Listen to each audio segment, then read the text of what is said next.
The ballroom smelled like money. Not the obvious kind, not perfume or polished silver, but the quiet kind.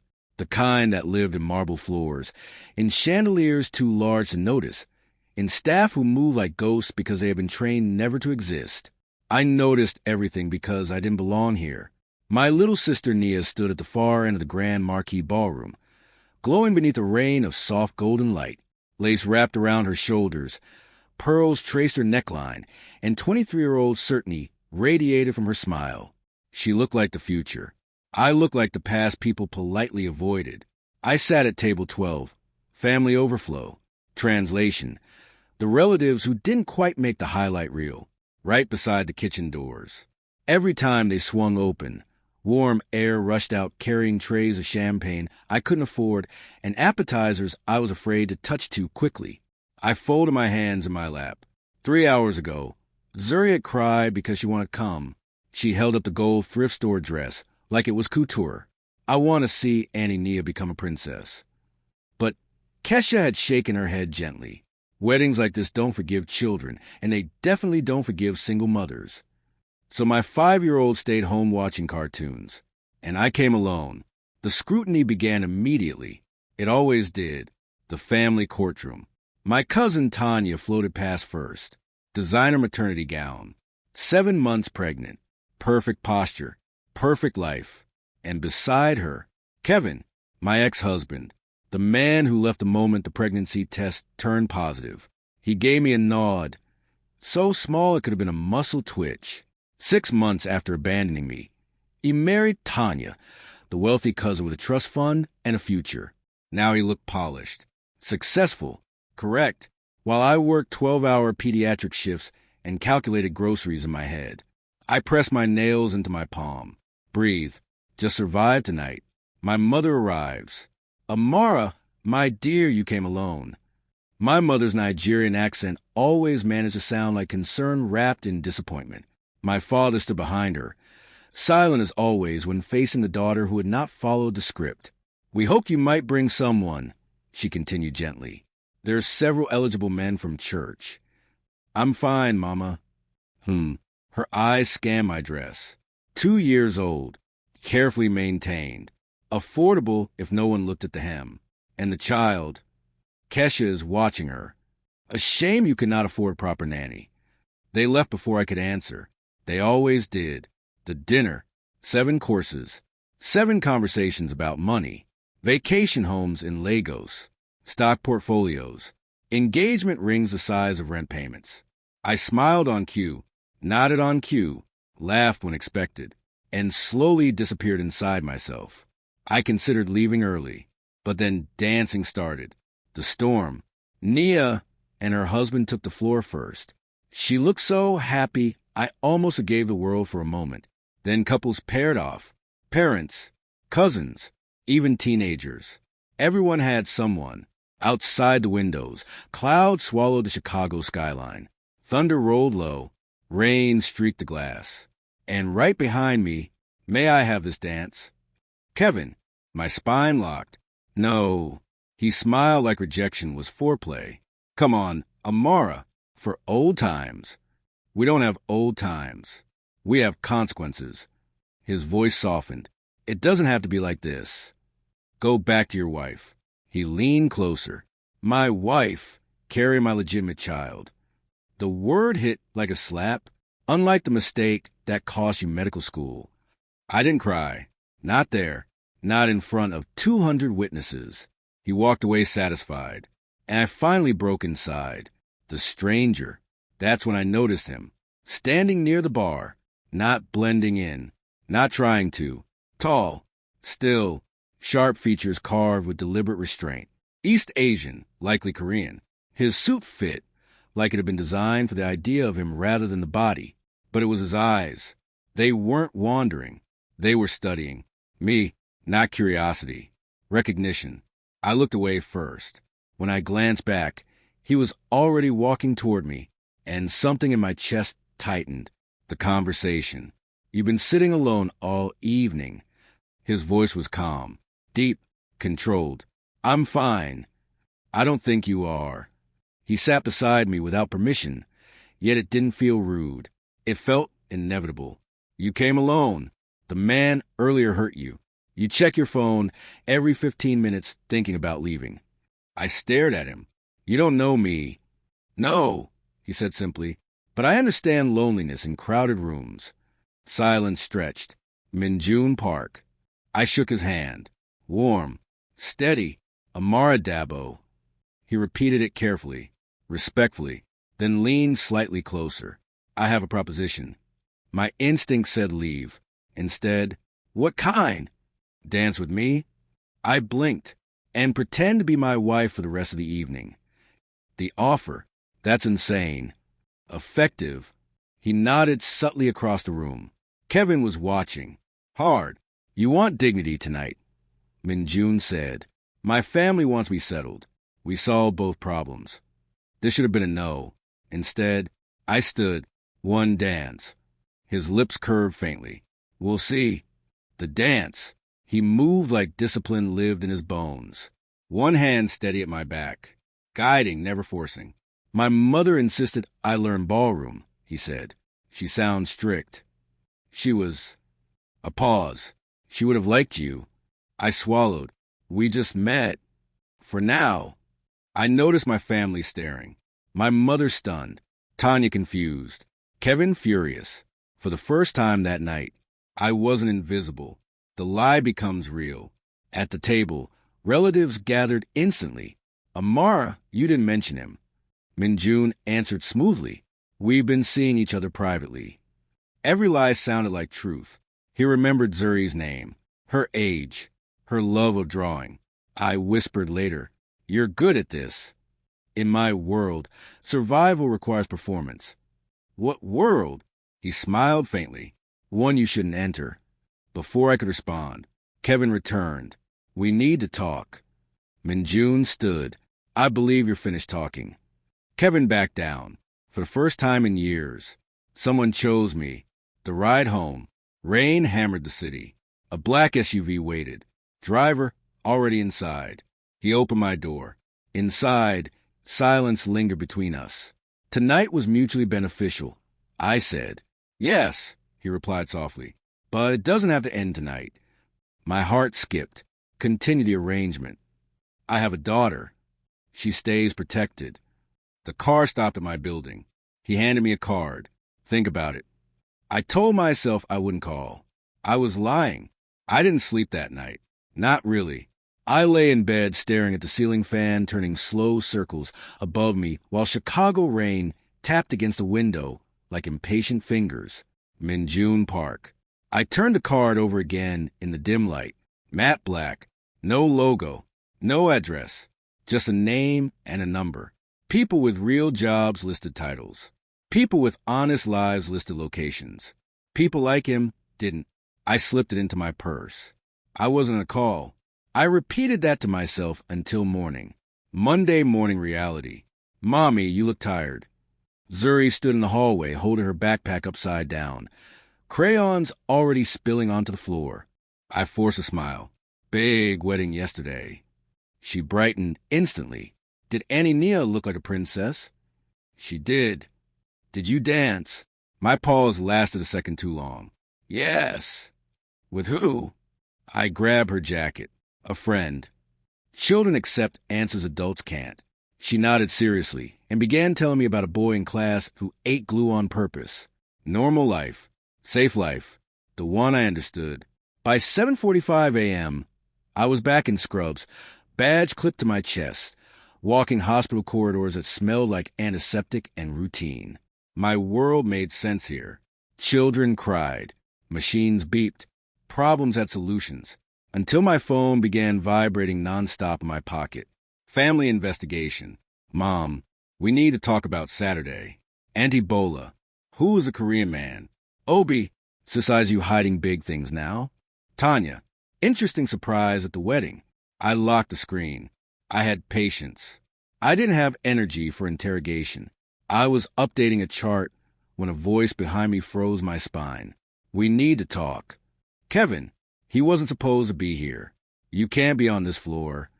I told reception I was visiting my daughter. She isn't a patient. His eyes sharpened. Who is Minjun Park? I felt something cold move down my back. You've been asking around? I have friends in business circles, he said quietly, and nobody knows him. People like him don't appear from nowhere. I stepped toward the nurse's station. Kevin, leave.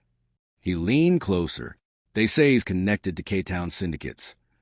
I laughed too quickly. You watch too many movies. Is he paying you? My anger flared. Security. He left before they arrived. But his word stayed behind. Dinner with Kesha. Kesha arrived with takeout and questions. She didn't sit. She paced.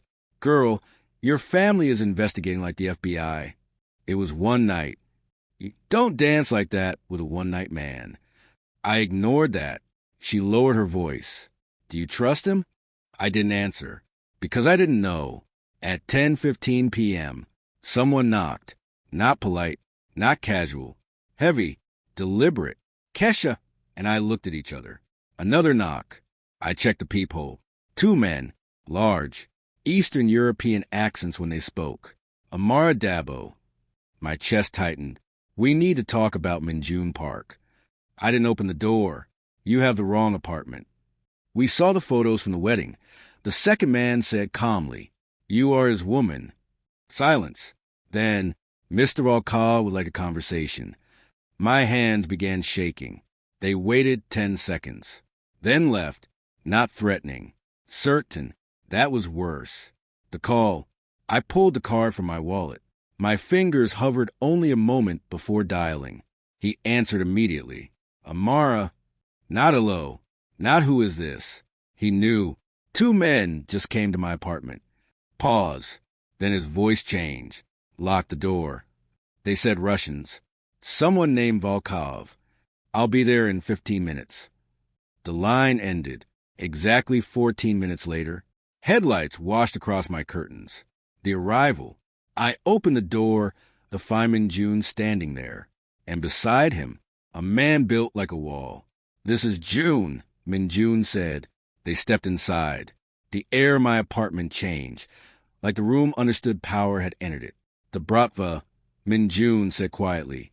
They've been pushing into my territory. My stomach dropped. Territory? His eyes met mine. I understood without explanation. You're not just a businessman. No, he didn't lie. Someone sent them photos from the wedding, he continued. They believe you're leverage. Kesha whispered. I'm taking Zuri to my place tonight. I nodded numbly. After she left, silence filled the apartment. What happens now? I asked. He didn't hesitate. You come with me. The penthouse. I packed in 5 minutes. Important papers. Zuri's drawings. Her stuffed rabbit. We drove through the city to the Gold Coast. Glass tower. Private entrance. Private elevator. The doors opened into a penthouse that didn't feel like a home. It felt like a command center pretending to be one. Safe. Guarded. Unreachable. You stay here, he said. For how long? As long as needed. I should have been terrified. Instead, for the first time since the knock, I felt safe. A new routine. The next morning, Zuri explored the apartment like a museum. Minjun crouched beside her showing chopsticks.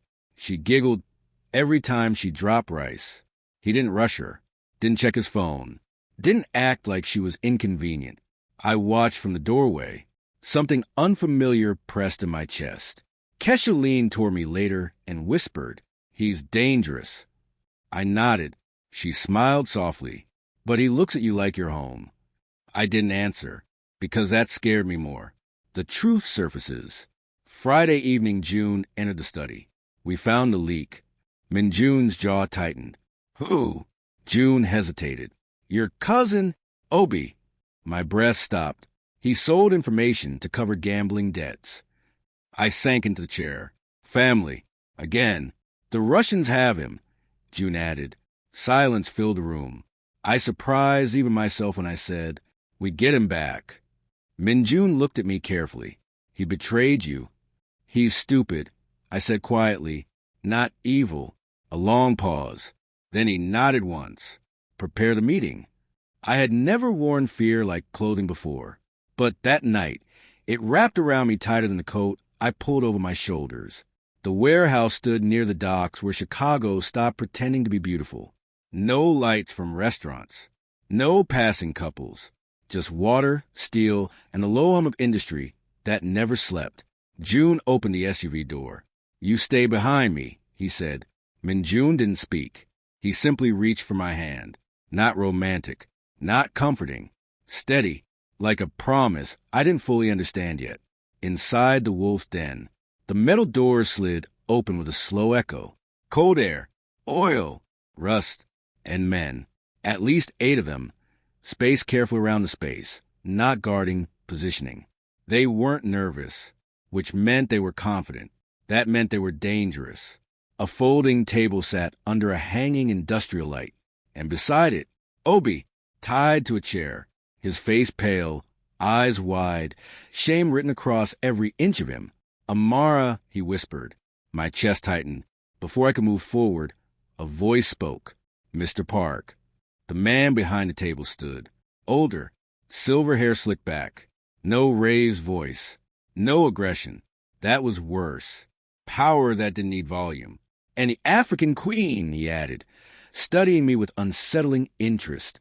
Min-jun stepped slightly ahead of me. "Volkov." So this was him. The terms. "Let my cousin go," I said before fear could stop me. Volkov smiled faintly. "He owes money." His eyes shifted to Min-jun. "But you are far more valuable." I felt Min-jun's hand tighten around mine. "I am not leverage," I said, forcing my voice steady. "And threatening a child makes you smaller, not stronger." June glanced at me, surprised. Volkov chuckled. "She is spirit." Min-jun finally spoke. "She speaks for me." The air changed instantly. Not louder, sharper. Volkov leaned back slightly. "Then give me a reason to release him." Min-jun didn't hesitate. "You want commercial rights to the uptown strip property." Volkov's smile widened. "Yes." "You get it." Silence. Even the men around the walls shifted slightly. It was a large concession, a costly one. Volkov studied him carefully. "You trade territory for her?" Min-jun's voice remained calm. "For peace." Another pause. Then Volkov snapped his fingers. The ropes around Obi were cut. Done. Walking out alive. No gunshots. No shouting. Just footsteps across concrete as we left. Only when the doors shut behind us did I realize I'd been holding my breath the entire time. Obi began crying in the SUV. I'm sorry, I didn't think." June told the driver to take him to a hospital. The car fell silent. City lights began appearing again through the windows. And suddenly the adrenaline hit. My hands shook, my breathing uneven. Min-jun turned toward me. "You shouldn't have come." "I had to." "You could have been hurt." "So could you." Silence. The kind that changes something. The first kiss. When the SUV stopped at a red light, he reached for my face. Not hesitant. Not asking. The kiss wasn't gentle. It was relief. It was tension breaking. It was two people who almost lost something they hadn't admitted they had. When he pulled back, his forehead rested against mine. I've wanted to do that since the wedding. My heart raced. Me too. Neither of us pretended anymore. The confession. That night we stood on the penthouse terrace. Chicago glittered below us. Zuri slept inside, safe. "This isn't fake anymore," he said quietly. I knew, and that terrified me more than the Russians. "I have a daughter," I whispered. "My life isn't simple." "I don't want simple." His eyes held mine. "I want real." The wind moved softly between us. "Can I trust you?" I asked. He answered without hesitation. "With your life." For the first time in years, I believed someone. A new normal. Days passed. Routine formed. I returned to the hospital. Discreet security always nearby. Zuri learned Korean greetings. Min-jun learned how to braid hair terribly. We laughed more than I expected. Peace began feeling possible. Until Kevin appeared again. The parking garage. Concrete pillars. Dim lighting. His footsteps echoed as he approached. "I'm going to the police," he said. My stomach dropped. "I know what he is. I'm filing for custody." "You abandoned her." Watch me fix that. Then, a calm voice behind him. That won't be necessary. Min-jun stepped forward from the shadows. June beside him. Kevin's confidence faltered. June handed him an envelope. 5 years unpaid child support. Min-jun said evenly. With interest. Custody petition. Restraining order. Kevin's hand shook opening it. You can't do this. I can do much worse. The silence that followed ended the fight. Kevin left, and for the first time, the past no longer controlled me. The strangest part about danger is how quickly life grows around it. After the warehouse, after Kevin, after the threats, I expected tension to follow us everywhere. Instead, peace arrived. Not loudly, quietly, like it had been waiting for permission. Morning light. I woke to sunlight spilling across unfamiliar ceilings. For a moment, I didn't remember where I was. Then I heard laughter. Soft, bright, unfiltered. Zuri. I followed the sound to the kitchen. Min-jun stood at the counter in rolled sleeves, serious expression fully focused on cutting strawberries into identical pieces. Zuri supervised like a tiny dictator. No, smaller. Mommy cuts them smaller.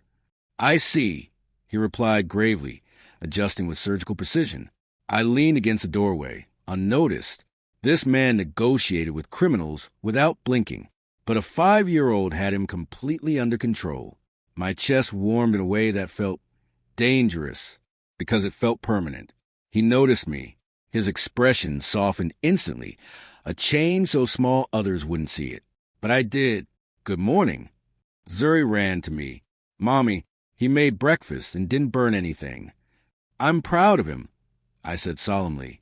Min-jun looked offended. I can cook. Prove it, I smiled.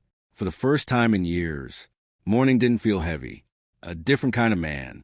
I started noticing details. He always walked street side when we went out. He checked doors twice before bed. He never raised his voice. He never ignored Zuri when she spoke, even mid-phone call. One evening she tugged his sleeve. Do you have a daddy? He paused, then crouched to her level. I did. Where is he? Gone. She thought about that, then hugged him. You can share mine. I froze. He didn't. He hugged her back gently. I looked away before my eyes gave me away. Kesha's verdict. Kesha visited Saturday. She watched silently for 20 minutes while Min-jun helped Zuri build a cardboard castle. Finally, she dragged me into the hallway. Okay, she whispered. He's either secretly evil or the best man alive. I don't know which scares me more. She studied me carefully. You're already in love with him. I didn't answer, because silence was answer enough. Returning to reality. I resumed full shifts at the hospital. Security stayed discreet. Life almost resembled normal again. Until one afternoon, my mother called. Dinner, she said. You and Mr. Park. Not a request. A summons. I warned him. You don't have to come. I want to, he replied simply. Why? Because you matter to them. No one had ever said that without judgment attached. Meeting the parents. My parents' house felt smaller than I remembered. Or maybe I had changed. My mother opened the door, prepared politeness already arranged on her face. Then she saw Min-jun and recalculated everything. He greeted them respectfully, brought wine, spoke calmly, answered every question without arrogance. Even my father, master of silent disapproval, relaxed. At dinner, my mother finally asked, You care for my daughter? Min-jun didn't hesitate. Yes. No grand speech. No charm. Just certainty. Something shifted in the room. For the first time, they looked at me with relief instead of disappointment. Quiet nights. That night back at the penthouse, we sat on the terrace. City lights stretched forever. I'm afraid, I admitted, of me, of losing this. He considered that. Everything worth having carries risk. I leaned against him. When did this stop being pretend? He brushed my hair back gently. The moment I realized your happiness mattered more than my plans. My heartbeat stumbled. Mine, too. And finally, I let myself rest, healing the past. Weeks passed peacefully. Kevin never returned. Obi entered rehab and sent long apologetic messages. Even Tanya texted once, awkward but sincere. I hope you're okay. Life was repairing itself piece by piece. Then Minjun said one evening, I want your family to meet mine. You mean business partners? He smiled slightly. No, I mean properly. I understood what he wasn't saying yet. My pulse quickened. Everything was changing again. But this time, I wasn't afraid. 3 weeks. That's how long it took for my life to stop feeling borrowed. 3 weeks since the wedding. 3 weeks since the knock on my door. 3 weeks since a stranger asked me to pretend to belong to him. And somehow, I did. The invitation. Wear something you love. Minjun told me that morning. That was all. No explanation. No details. Which meant this mattered. I stood in front of the closet longer than I expected. Not because I lacked dresses, but because none of them felt like me anymore. I chose simple. Deep blue. Elegant but honest. Zuri wore a tiny cream dress and spun in circles until she fell laughing onto the bed. Is this a princess dinner? Minjun adjusted her sleeve carefully. Yes, he said softly. For a queen. His eyes met mine when he said it. My heart forgot its rhythm. Soul Prime. The restaurant was closed. Not reserved, closed. Lights dimmed low. Candles flickering across polished darkwood tables. Floor-to-ceiling windows reflected Chicago's night skyline, like stars that descended to street level. And inside, my entire family. My mother froze when she saw us enter. My father stood slowly. Even Tanya was there, alone. The tension lasted only a moment. Then Minjun gently placed a hand at my back and guided me forward. No hesitation. No performance. Just certainty. The dinner. Food arrived in courses, but conversation mattered more. He spoke to my father about discipline, to my mother about responsibility, to my brother about business ethics, and to Zuri, like she was the most important person in the room. He cut her galbi into tiny pieces while she told him a 10-minute story about a classmate's missing eraser. Everyone watched, not suspicious anymore, understanding. My mother leaned toward me quietly.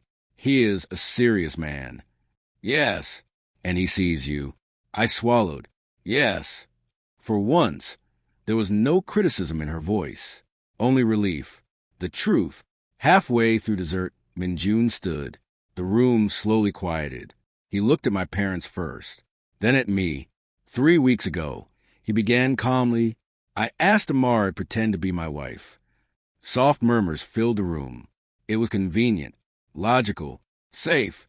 His gaze softened, but somewhere between protecting her and needing her, the pretense disappeared. My heart pounded painfully. He walked toward me. Each step felt heavier than the last. Amara Dabo, he said quietly, kneeling. The world narrowed. No Mafia, no past, no fear. Just him. I offer you my protection, my loyalty, and my life, not as a bargain, but as truth. He opened the ring box. I would like to spend the rest of my life earning the right to stand beside you. His voice softened. Will you marry me for real this time? I couldn't breathe. Tears blurred everything. All the years of being second choice, unwanted, temporary, ended in this moment. Yes. My voice broke. Yes. The smallest surprise. Zuri gasped dramatically. Wait. Everyone froze. She ran to her tiny purse and pulled out 2 gold bands. I have a job, she announced proudly. I'm the ring bearer. Laughter erupted. Even my father wiped his eyes.